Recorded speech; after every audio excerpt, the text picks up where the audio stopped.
Hey guys, Sandy here. I'm once again in the living room. We're still packing, getting ready for the move. Honestly, I can't wait to show you the new studio space that I'm going to be working in. But all that said, I wanted to address something. So, like everyone knows about the lawsuit stuff, I'm not going to get into that. All right, if you don't already know, I mean, check some of my other videos. But you know, I'm assuming everyone knows at this point.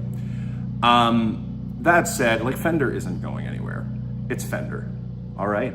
And something that a lot of guys have been saying is like, we all love Fender. I love Fender. I own many Fender guitars. I love Fender amps. They make great products. All right. And I don't want to actually see them go under or anything like that. That said, there's no way around it. Regardless of your opinion on the whole cease and desist thing, they've lost a lot of goodwill in the guitar community. So I figured I'd do a video on how they could actually win some trust back. I have 4 suggestions on how they can mend bridges. And yeah, let's get right into it. Hit the subscribe button. Here we go. Number 1, and kind of obvious, a public retraction of the cease and desist letters, okay?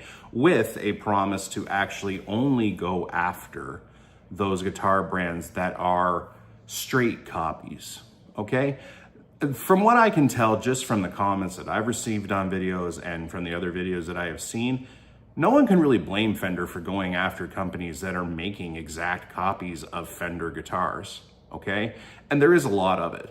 There are a lot of smaller companies out there that are purposely making guitars to trick the public. No one's gonna blame you for going after those, okay? But a public retraction. Now, the other part is, like, people might say, like, didn't the CEO do a speech?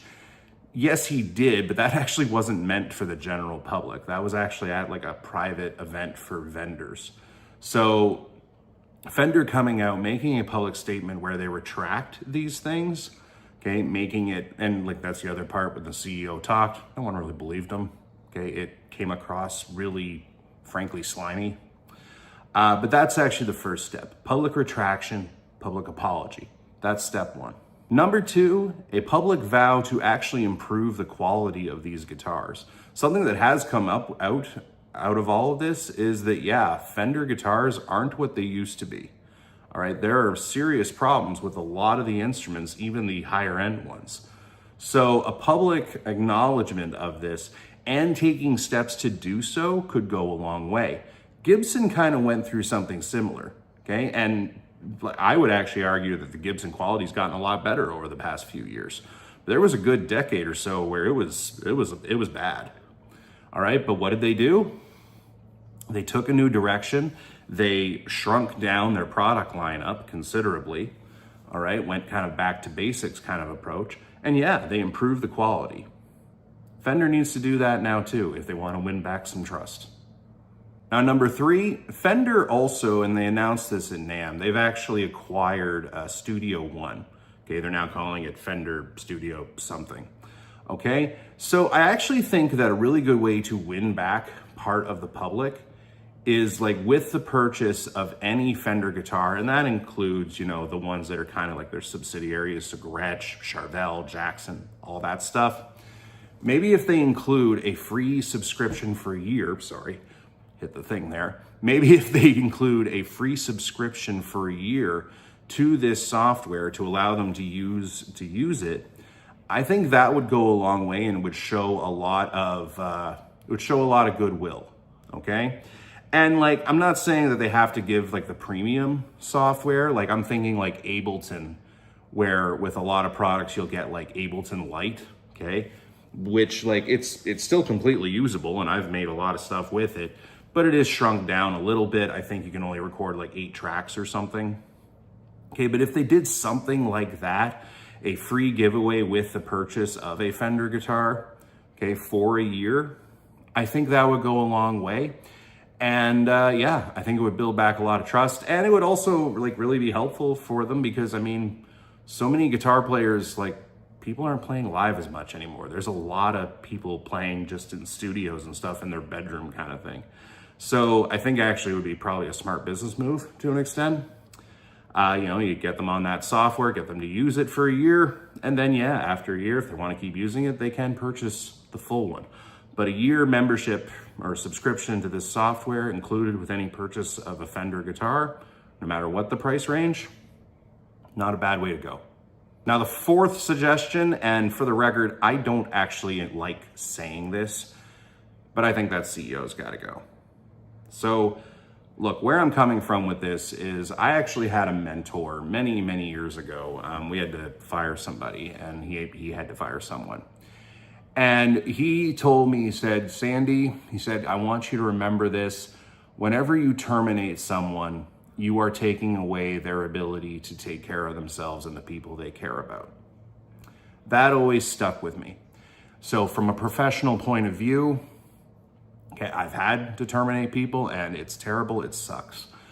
That said, when it needs to happen, it needs to happen. This guy,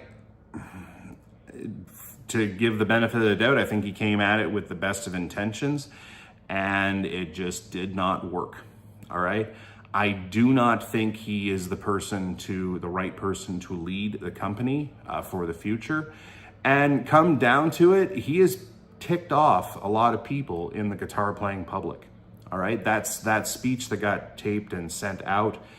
That was one of the really common comments that I saw, was people saying that he came off as just a slimy, CEO business guy. He's not working out, point blank, all right? So as much as I don't like to say it, I do think he has to go, all right? So yeah, that's sort of my final suggestion. I think they need to get rid of him. Now you'll notice one thing that I didn't mention was actually the price of Fender guitars. Yes, I do think it needs to get lowered, but at the same time, I wouldn't actually make like a formal suggestion of this simply because of the economic times that we are in, okay? I mean, let's just be real, things change by the day, okay? Like Fender does have to stay in business. They do have to make a profit on these instruments, okay? Some more transparency would be a good step forward, but it's kind of hard for me to make a suggestion of like, 10% reduction in all the prices of guitars when, quite frankly, I don't think I could reasonably expect them to kind of hold to it, I mean, things could change, hell, today they could change. That's why I'm not really mentioning that part, but it does have to be said. I mean, they're pretty damn expensive. Anyway, guys, what do you think, all right? How can Fender fix their public image? Okay, because there's no way around it. This has done a lot of damage to their brand, and it's done a lot of damage to people. Like it's done a lot of damage. So yeah, how would you go about it? Okay, like I don't want to see Fender go out of business. Okay, not just the fact that they're like it's Fender. Okay, but I just don't like the idea of people losing their jobs. Except the CEO. But like, yeah. Let me know in the comments. I'm curious to hear what you guys have to say. Anyway, this is Sandy from Sandy's Guitars. Keep practicing, you're getting there, and take care.